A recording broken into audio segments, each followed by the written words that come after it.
भारताचे एक सार्वभौम समाजवादी धर्मनिरपेक्ष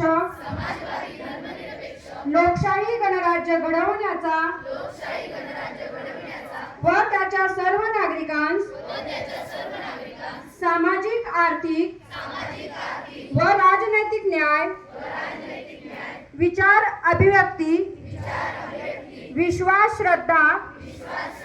व उपासना यांचे स्वातंत्र्य दर्जाची व संधीची समानता निश्चितपणे प्राप्त करून देण्याचा आणि त्या सर्वांमध्ये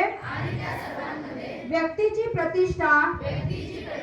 व राष्ट्राची एकता आणि एकात्मता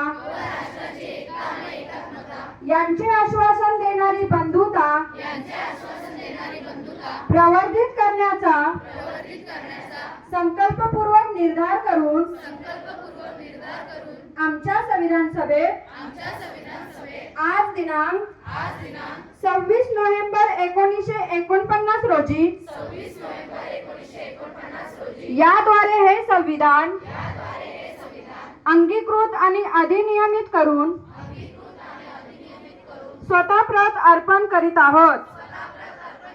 जय हिंद।